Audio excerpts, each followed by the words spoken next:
Uy, something new and fresh dumating today sa akin, and this is a Vivo y300T.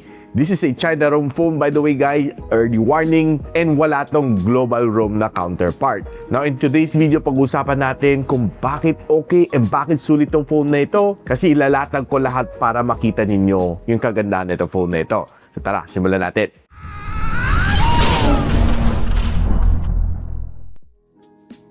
So itong Vivo y300T, meron siya isang very simple, very white na box. And pag medyo malakas ang ilaw ko, halos wala kang makita nakasulat dito. Meron siyang Y dito and meron siyang Vivo nakasulat dito. And ito ang kanyang indicator na it's a y300T. So buksan mo na natin. So yung phone mismo bubungad sa'yo. Inside marami siya accessories. Meron siyang clear na jelly case. Uy, makapal ah.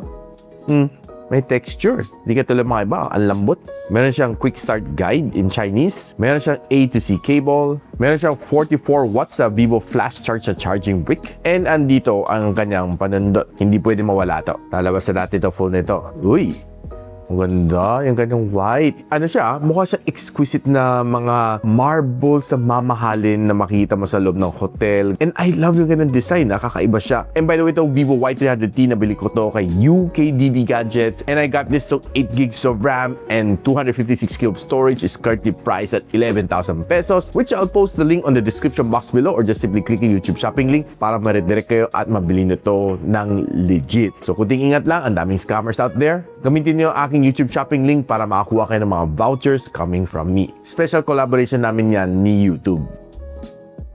Now, pag tinignan mo kanyang design, it's very simple. Maganda naman tingnan ang kanyang camera bump, saktong-saktuhan lang. And ang kanyang aura ring dito, meron siyang pa-LED pa. Oh guys, umiilaw pa oh. Diba? At that price point, ba? Not bad. Shiny ang kanyang gilid. This one has a plastic frames, plastic back, and glass yung kanyang harap. I'm not quite sure kung anong protection na meron nito, but I'm pretty sure na it's scratch resistant. IP64 dust and water resistant, and this one supports 2 5G na nano SIM. Yung nga lang sad to say guys na this one, yung Globe and Smart, hindi siya nakaka-achieve ng 5G dito, pero si Dito SIM, kaya niya mag-achieve ng 5G dito dahil this one is using the latest na 5G na SA technology na wala pa ni Globe and Smart. So once nag-upgrade si Globe and Smart na 5G SA ng mga towers, you would get 5G directly dito sa phone na ito. And the rest of the China phones na naka-SA 5G. One thing na mapapansin mo is hindi manipis ang kanyang bezel because it's a more of a budget phone. Pero overall, hindi siya mabigat at 200 grams. Now, kung gusto mo ng complete spec sheet ng Vivo y300T, ito na, pakita ko muna sa inyo. Now, one of the good things dito sa phone na ito is that okay siya for daily usage as your main daily driver. Swiping across yung screen is definitely smooth. And pag mag-multitasking ka naman dito sa kanya, wala ka naman dapat maging problema dito. I did try to do some multitasking dito, pang AI, mag-edit ng mga quick videos dito using CapCut, and probably everything na kailangan ko gawin on a day-to-day basis. And kaya naman na mag-handle. Actually, walang problema kasi meron siya 8 gigs of RAM. And on top of that, gamit niya UFS 3.1, so mabilis din siya mag-read and write. Now, probably you're wondering kung anong chip ang gamit nito phone nito. It's using the MediaTek Dimensity 7300, which is a 4nm chip, and it supports 5G except that hindi lang gumagana kay Globe and Smart. Nung sinalang ko naman to sa Antutu benchmark, okay naman score na kuha ko. Halos kulang 900,000 points dito sa version 11. Now, if you want to see the other benchmark na ginawa natin dito sa phone na ito na, share ko sa inyo. Now guys, this phone has a pretty big and solid na battery. 6,500 mAh sa kanyang battery, and it supports 44 watts na Vivo flash charge on this phone. So meaning charging from 0 to 100, mabilis-bilis naman siya. Siguro abuti ka ng mga 1 hour and 15 minutes to complete the full charging cycle. Ang promise naman ni Vivo dito, you can fill in 50% in 40 minutes. So yeah, I think we're on the right track naman at 1 hour and 15. Based sa aking experience And this one supports reverse wired charging and bypass charging para sa mga gamers out there. Now, nung ginamit ko naman to, it was able to last me 2 days. Walang charging, basta normal ang usage mo. Makunat ang battery nito phone na ito. And in fact, ginamit ko siya pang tethering. Nilagyan ko siya ng dito SIM, nag-tether ng 5G. Wala naging problema and was able to last me as a Wi-Fi hotspot. Ito si Vivo y300T. And nung tinetest ko naman kanyang screen on time, binigyan ako ng 24 hours sa screen on time dito sa PC Mark na battery stress test. So, solid. Now, itong phone na ito has a 6.72-inch na IPS LCD. And yes, you heard it right, it's an IPS LCD, hindi pa siya AMOLED display. Pero meron siyang 120Hz screen refresh rate, meron siyang 1000 nits of maximum brightness, despite it not being a AMOLED display. Pero masabi ko sa inyo guys, okay ang kanyang display. I was able to use it for several days, siguro halos more than a week kong gamit itong phone na ito. And happy naman sa kanyang display. If you're simply consuming sa mga social media like Facebook, TikTok, Instagram, and Twitter, wala kang maging problema dito. And swiping across all of your shorts, reels, mabilis naman siya mag-load as long as you have a good, stable internet connection. Kung nanonood ka ng mga videos sa YouTube, sa Netflix, makakuha ka naman ng good display dito sa phone na ito dahil okay naman ka na display. Wala akong naging problema dito and I was able to watch 1080p ng mga videos dito nang walang problema. Kahit NBA game nanonood din ako dito, solid na solid naman. So guys, itong phone na ito has stereo speakers and we have 6 holes dito sa ilalim and the other one's coming dito sa kanya earpiece. So right now, quick sound check lang tayo dito. Test natin kung malakas siya.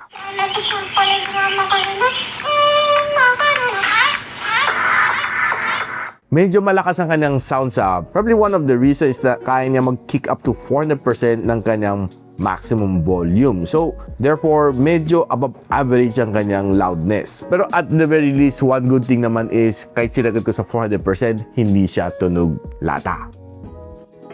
Now, si Dimensity 7300 kaya naman niya mag-gaming and I was able to test out 2 games dito, Call of Duty Mobile and si PUBG. Now, both of these games, sinagad ko naman kanyang graphical settings kung hanggang saan ang kaya niya. Si Call of Duty Mobile, naka-ultra frame rate tayo ng low graphical settings. Kahit si PUBG, sinagad ko rin ang kanyang frame rates. Now, pagdating sa experience ko sa Call of Duty Mobile, okay naman siya. Wala akong feel na frame drop. Siguro meron man, very, very minor. Hindi ko napapansin. But one thing na napansin ko dito sa kanya is yung kanyang game mode is wala kang FPS counter. Pero based sa aking experience, okay naman ka ng touch response. Wala kang maging problema sa kanya. The sound is just okay. Probably not one of the best out there at this price point. Pero experience-wise, masasabi ko sa inyo, okay maglaro dito ng Call of Duty Mobile. Malaki naman kanyang screen, very generous. And di ka mahihirapan naman dito. Hindi naman siya mabigat i-handle at 200 grams. And one good thing dito sa kanya is meron siyang bypass charging na would prolong the battery life. Pinakamainit na inabot ko dito is 42 degrees Celsius after an hour of gameplay. Pagdating sa PUBG Mobile,